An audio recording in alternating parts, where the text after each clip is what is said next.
No ano de 2000, o The Economist dizia que a África era um continente sem esperança para o século que estava por vir. Porém, o novo milênio se iniciou e ficou provado que o The Economist estava errado em sua análise. Nos 20 anos de sua análise, muita coisa mudou e hoje vemos esperança, pois nos últimos 20 anos, o PIB da África subsaariana triplicou, a renda média quase dobrou, além das taxas de mortalidade infantil reduzirem para quase metade e as taxas de alfabetização aumentarem consideravelmente.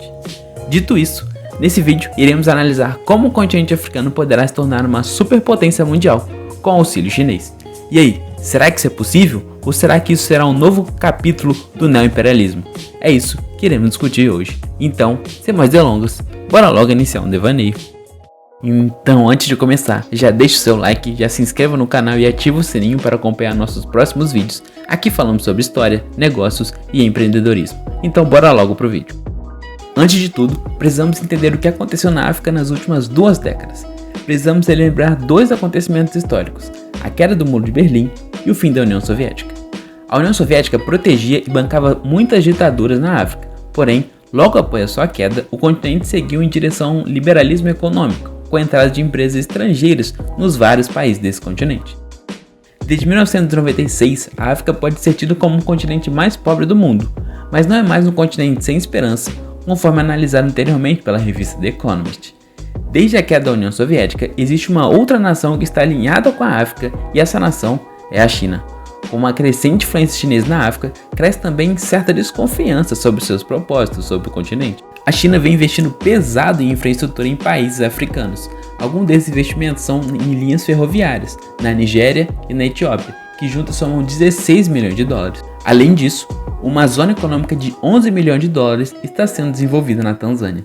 Esses são somente alguns dos projetos chineses, mas existem centenas de outros. Algumas pessoas dizem estar animadas com essas infraestruturas financiadas pela China. Outros acusam ela de fazer pressões políticas para influenciar os países africanos, também chamando de neocolonialismo essa empreitada. Além disso, a China também emprestou dinheiro para a África construir ferrovias, barragens e outras estruturas no continente, podendo ser uma estratégia de angariar aliados políticos e aumentar sua influência internacional. Mas por que os países africanos não pediram dinheiro emprestado ao Banco Mundial ou a algum outro país, por exemplo? A China, além de possuir juros menores, não se importa muito com dívidas passadas e existentes. Isso faz com que os empréstimos sejam pagos com mais tranquilidade. Além disso, a China constatou que 17 países africanos potencialmente não têm condições de pagar os empréstimos, mas na verdade, ela não está muito preocupada em receber esse dinheiro de volta, pois é provável que considerem tudo isso como um investimento para futuramente ter mais infraestrutura na hora de exportar recursos naturais. Mas, na verdade, não está muito preocupada em receber esse dinheiro de volta, pois é provável que considerem tudo isso como um investimento para futuramente ter mais infraestrutura na hora de explorar recursos naturais. Recursos naturais, aliás, que podem ser utilizados na hora de quitar essas dívidas. Em 2009, por exemplo, a China se tornou o maior parceiro comercial da África, passando os Estados Unidos. A era do crescimento econômico chinês de mais 10% ao ano já foi. Logo, o país pode estar olhando para outros continentes a fim de terceirizar sua própria produção. Assim, a China não é mais a fábrica de mão de obra barata que era 10 a 20 anos atrás, pois essa mão de obra se especializou e hoje conta com fábricas de produtos com maior qualidade.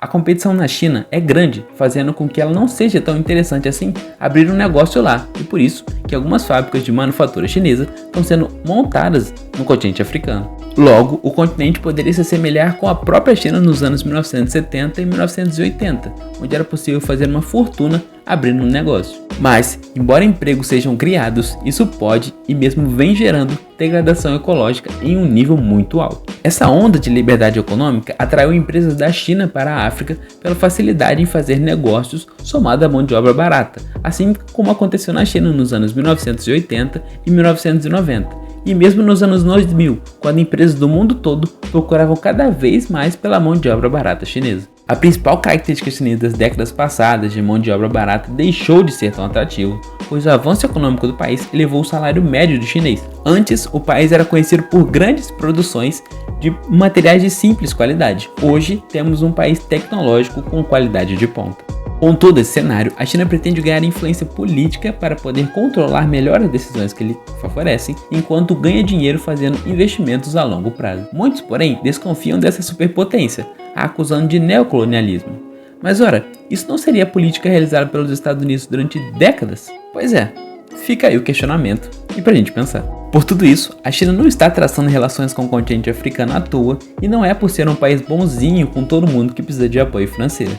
Os interesses chineses são outros. Desse modo, possuem a ideia de estabelecer uma estrutura de poder sobre outros estados menos desenvolvidos, com o propósito de usufruir dos recursos naturais e usar sua força de trabalho. E essa estratégia não é nova, afinal a Europa vem fazendo isso desde o século XV, o que conhecemos como colonialismo. Assim, os motivos por trás das potências europeias expandindo seus territórios para nações menos desenvolvidas do século XV ao século XX foram estranhamente semelhantes às motivações por trás da grande influência da China no contexto africano atual.